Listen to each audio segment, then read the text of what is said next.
Good morning. We're going to look at Romans chapter 2 in just a couple of minutes, but first, just a little bit about, the New Testament as a whole has 27 books in it. Now, I'm sure that you were aware of that, or, if I reminded you of it, that's all right. But of those books, there are the 4 Gospels, and then the book of Acts, and there are 21 letters, and then the book of Revelation finishes it up. So 21 of the books that are in the New Testament are letters. And 14 of those letters are attributed to Paul. The letter to the Hebrews, they say, is uncertain who wrote that. Paul may have.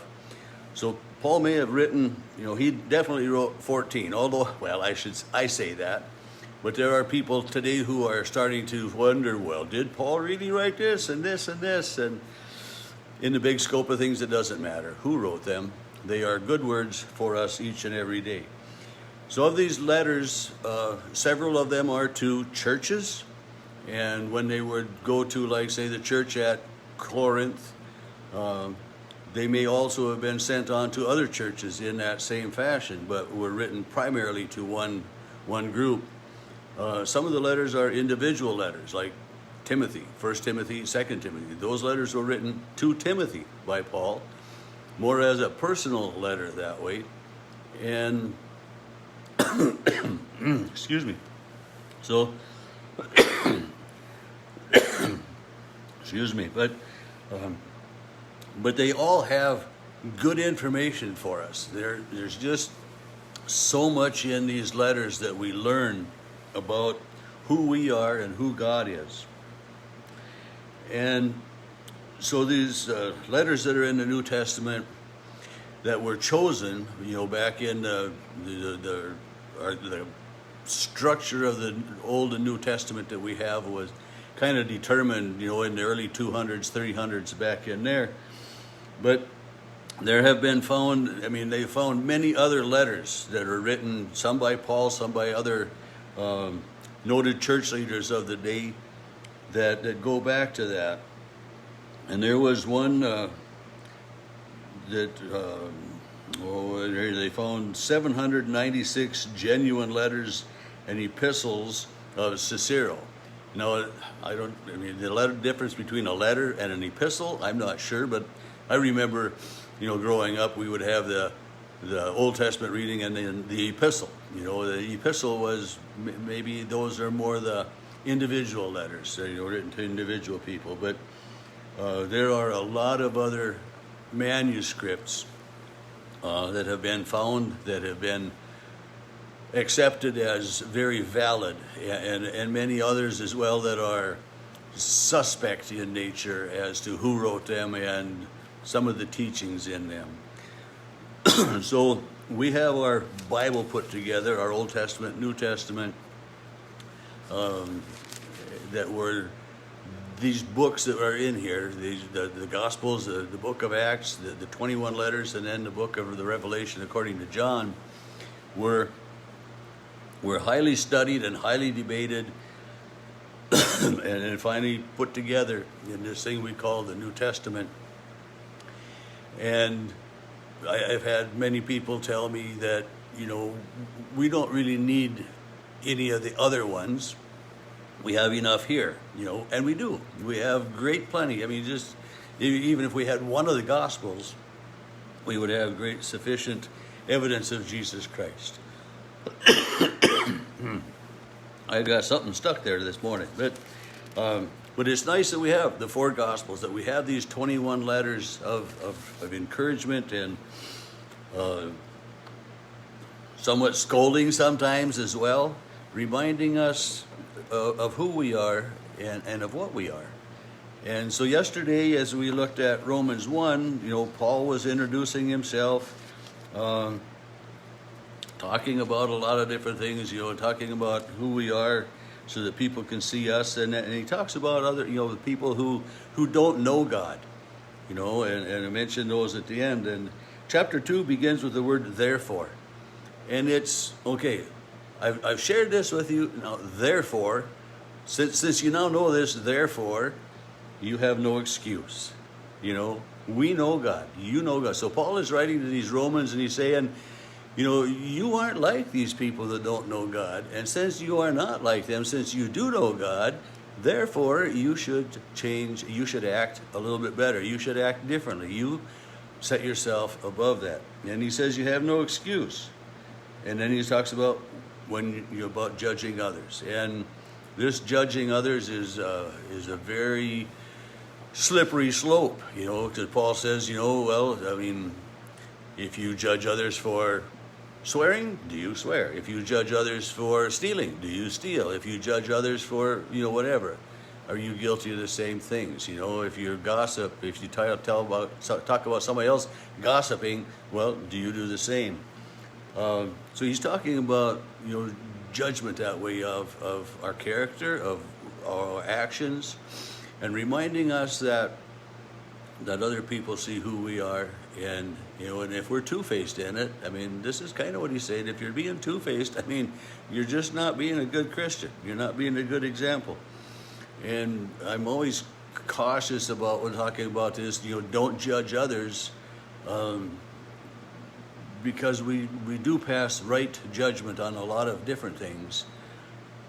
But we can't judge some things, and one of the things we can't ever judge is how they stand with God, and it's just like in the Gospels when this sinner comes and anoints Jesus' head, or when this Jesus goes and eats with the tax collectors, and people start judging Jesus because of his acceptance of these people who are terrible people to be around.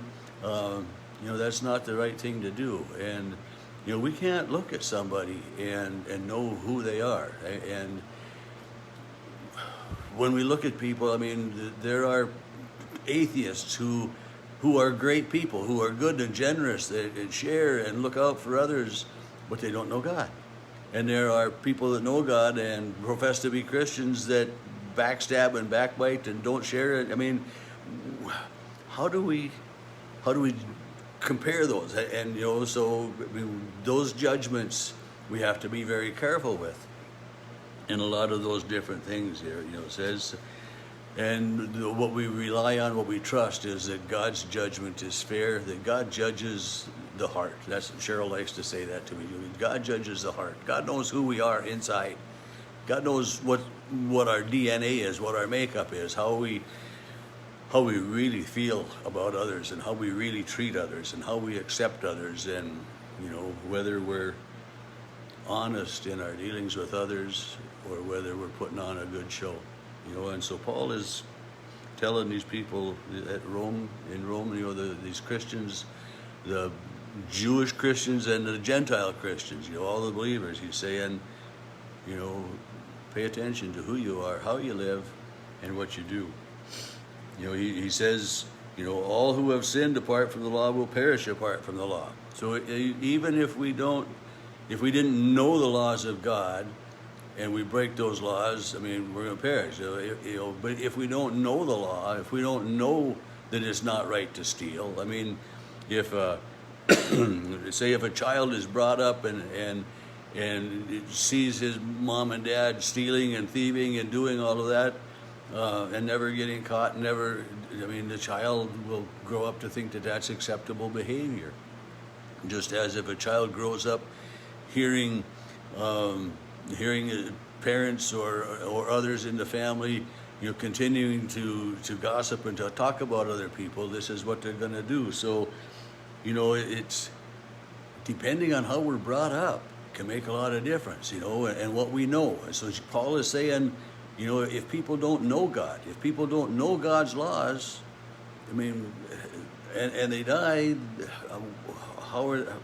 what's going to be this for them, and so it's our duty to show and to tell and to encourage others that way.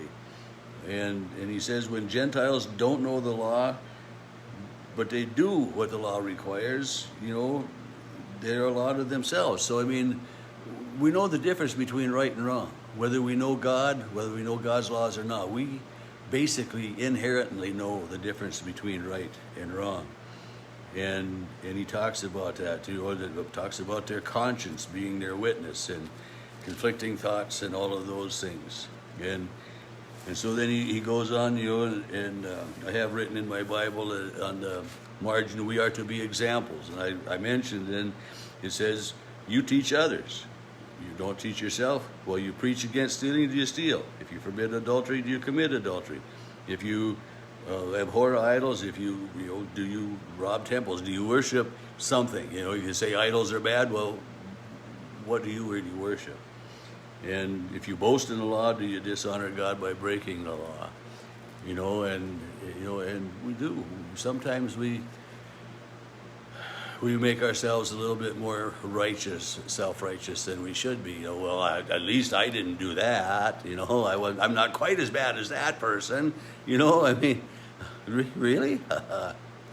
When we really look right at it, completely honestly, we are no better. Hopefully we're no worse, but we are no more deserving of God's love than anybody else in the world. We are no more deserving of God's grace and forgiveness than anybody else. But when we know God, and when we believe that Jesus died for us, and that Jesus is our Savior, and just seem to go out of our way to sin even more, to sin, then we're really not acting as we should. We should try to live the very best life we can for ourselves and for others that are around us.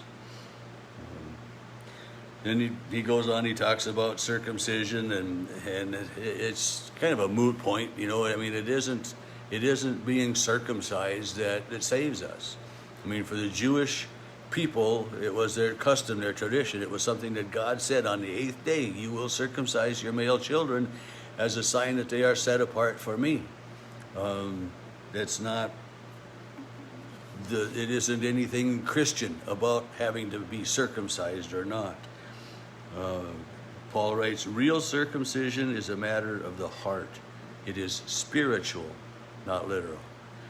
So real circumcision is trying to separate ourselves from the sin, from the thoughts of our sin, from the evils that come from the devil that he tries to get us to do. So real circumcision is a matter of the heart. Just like Cheryl always reminds me, I just said, God judges the heart. He knows who we are. So setting ourselves apart for God, that's sanctification. God sets us apart from our sins. But to set ourselves apart from God means that we try our very best to live a life that we say no to the sin, and that we set examples for others, just as I talked about many different times before. Today, make the example of your life to show Jesus to others, and just remember that Jesus is the best example of love and grace we can have.